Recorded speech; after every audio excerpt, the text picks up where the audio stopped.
So it seems that you guys liked my most nerfed weapons video, so of course I'm gonna run it back, but with the most buffed weapons instead. Starting off with the most obvious pick, Lifeweaver's Thorn Volley. When Lifeweaver first got released in April of 2023, he was universally known to be one of the worst heroes we've ever seen. That is, unless you're Symmetra and you somehow thought release Lifeweaver was broken. Lifeweaver might be as broken as launch Babas hero is crazy. That's cap, you're smoking penis. This hero is mid. There were tons of issues with Lifeweaver, from its clunky keybinds, problematic life grip, low healing throughput, and situational utility. But instead of going back to the drawing board, the devs were adamant on making number tweaks to the character. If you saw my most buffed heroes video, you'll know that Weaver has received around 30 net buffs, but how many of those were to his gun? Well, I'll have a buff and nerf counter at the bottom so you can keep track. The first change was a small nerf and a small buff, reducing the projectile size of the thorns, but making them more accurate. Then, the month after, they gave 3 buffs to his thorns, increasing the damage by about 15%, reverting the projectile size nerf, and increasing the ammo by 10. 2 weeks later, they then increased the max ammo by 10 yet again, and decreasing the short-term spread. Then, in August, during Iliari's release, the devs reduced the spread for one of his 2 thorns by 25%. Enter 2024, and the projectile speed of his gun would be increased by 10 meters per second. And that would be all the changes to Lifeweaver's volley specifically. In total, that's 8 buffs, 1 nerf, leading to 7 net buffs. Correct me if I'm wrong, but I think that takes the crown as the most buffed gun in 2 years. Funny thing too is that the gun still sucks, mainly because you're not playing Weaver for his gun value anyways. Personally, I don't think the buffs to his gun are that meaningful anyways. Ralph explained in his Lifeweaver video that the problem with the character isn't the gun, it's the lack of consistency and reliability in his healing. If you're playing Genji for example, and holding an angle, and you're getting a mercy pocket, you know that you can stay on the angle because the beam is consistent. Even on Brig that still applies, because of how spammable repair packs are, alongside the healing aura that she provides. On Weaver though, that's just not the case. Now, if you're watching this, I might have put Sombra's Uzi in the thumbnail, but it looked a bit awkward so I probably didn't. But with that being said, Sombra's MP7 is a serious contender for being one of the most buffed weapons in the game. It all starts way back in February of 2018, where the SMG gets a spread reduction of 10%. Fast forward 2 years, in March 2020, her gun gets yet another 10% spread reduction.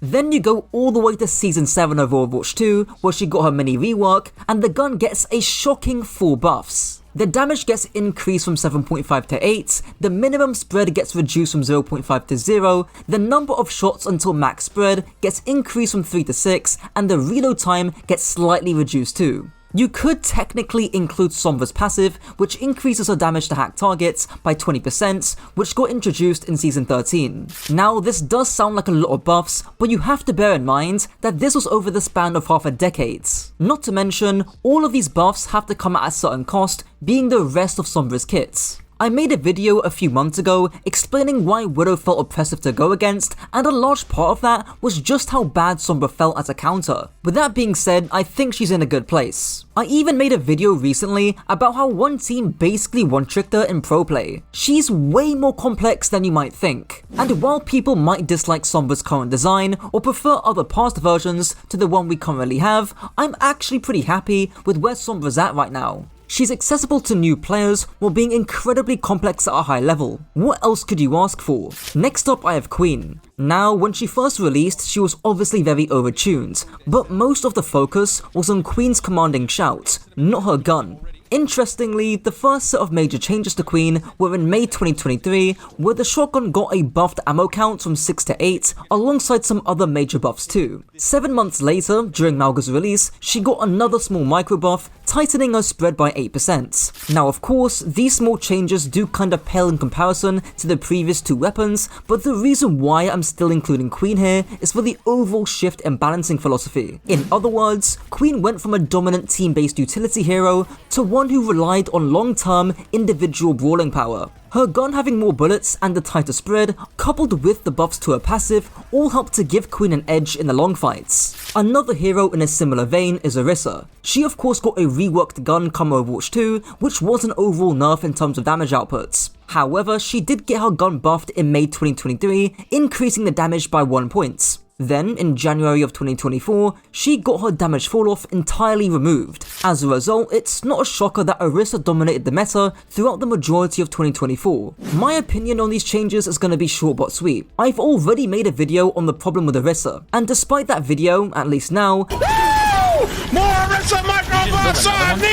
there actually isn't that much of a problem. Orisa does have skill expression with her gun, with her javelin, and the decision making that she needs to make. As long as the frustrating and less skillful parts of her kit, namely her fortify and overall sustain, don't get overtuned, I think the spot she's in isn't too bad. Reaper's a hero whose shotgun doesn't really ooze being broken or overtuned. That's because he's actually gotten a ton of changes since launch. If you've watched any historical Overwatch video, you'll likely already know that Reaper used to collect souls on kill as a passive, each restoring 50 HP. But in June 2017, that was changed to the passive that we have now, where Reaper doesn't have to rely on getting kills in order to sustain himself, so I would count that as an indirect buff. Do keep in mind that the month before, his Wraith and by extension his shotguns also got buffed by actually refilling his ammo clip when used. Then, in April 2018, that reload mechanic was also applied to his Blossom. Half a year later, in November 2018, his passive got buffed alongside the spread on his shotguns. Speaking of his passive, at the start of 2019, the devs must have been smoking crack as they buffed the lifesteal amount to 50%. This was, of course, intentional by Blizzard, as this was when Goats was running rampant on the game. Alongside a giant armor damage reduction nerf, this patch was clearly meant to throw the meta into shambles. But all it ended up doing was making playing tanks miserable. As a result, it's a shock to absolutely nobody that the dev team gradually nerfed it to 40%, then down to 30%, only to slightly revert it back to 35%. Meanwhile, his shotguns got a massive change in February of 2021, decreasing the pellet damage significantly but increasing Reaper's effective range. They also partially reverted the damage nerf from 5.5 back to 6. There's also this graph in a Your Overwatch video that showed the difference between the old and new shotgun, and this was undoubtedly a buff. However, at the start of the Overwatch 2 beta, the devs massively nerfed the Reaper, both increasing his spread and decreasing his damage. Thankfully, this didn't last long, with the spread being reduced from 8 to 7 degrees on the release of Overwatch 2. Now, the next change is a further spread reduction from 6.5 to 6, but I assume they meant from 7 to 6 because I can't find any change detailing the spread going from 7 to 6.5. Regardless, this made Reaper a menace even at high ranks, considering this was also at the time of Juno's release, who, if you don't know, is one of Reaper's best matchups. He couldn't have been better. So much so that I even made a video on it too. It's no surprise then that just 2 months ago, Reaper's lifesteal got reduced from 35 back to 30%. Despite the back and forth number changes, I think the spread reduction has been by far the most impactful change to Reaper's viability. Actually makes the character playable into so-called counters like Pharah, Echo and Ana. While he might be better when Juno is meta, I think he's currently in a good balanced state right now. Next up, I want to go 2 for 1 and include both Kiriko and Lucio, which you'll see why. In the mobility nerfs about half a year ago, Lucio got a 4 damage increase on his primary weapon to make up for the HP nerf. Kiriko also got some pretty big kunai buffs. While the critical multiplier got reduced, the damage got increased from 45 to 60, meaning that the minimum and maximum damage numbers both got buffed despite the headshot reduction. While her recovery time did get slightly increased, that change also got walked back a few months later, back to half a second. The reason why I'm pairing both of these heroes together isn't just because Lucio Kiriko is being played together a lot. As Coach Coffee, Coach for Shikigami puts, the combined damage that Lucio and Kiriko can do together give them a very unique edge over most other popular backlines. It also provides a stupid amount of damage. Like Juno Brig backlines provide way less damage than Lucio Curie. Now to honorable mentions before I get to the big one. The first has to be Winston. You could technically count the introduction of his secondary fire as a buff, as well as the increased ammo count and damage that he got recently. However, the slight damage nerf he got before that kinda offsets this, and to state the obvious, you're never playing Winston for damage anyways. Someone who you are playing damage for though is Zarya. The minimum and maximum damage increase numbers from about a year ago are actually impactful, and we've even seen Zarya in pro play. The issue is that she can be countered fairly easily, and while you can buff her gun as much as you want, the squishiness of Zarya will always be an issue. And lastly, in the honorable mentions, I have Zenyatta.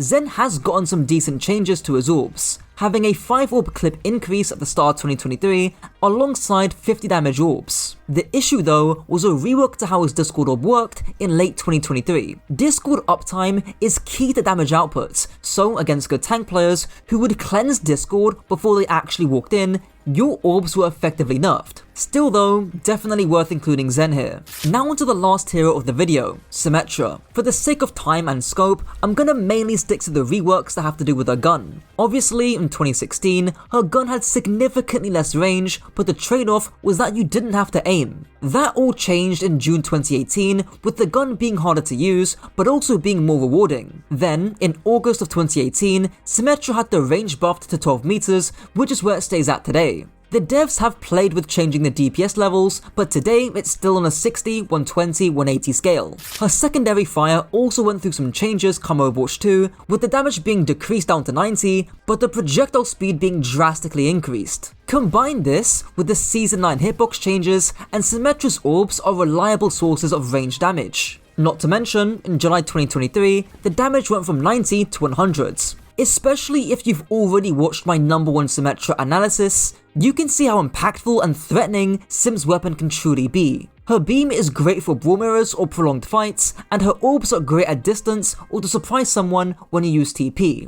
To be honest, I'm not too unhappy with where Sim's currently at right now. Just by virtue of her design, players are always going to be scared to use or play Symmetra because of how complex she can be. Anyways, that's it for the video. If you enjoyed, you'll definitely love this video on screen for the most nerfed weapon in Overwatch, so be sure to click the card for that. Check out my coaching too if you're interested in climbing. Until next time.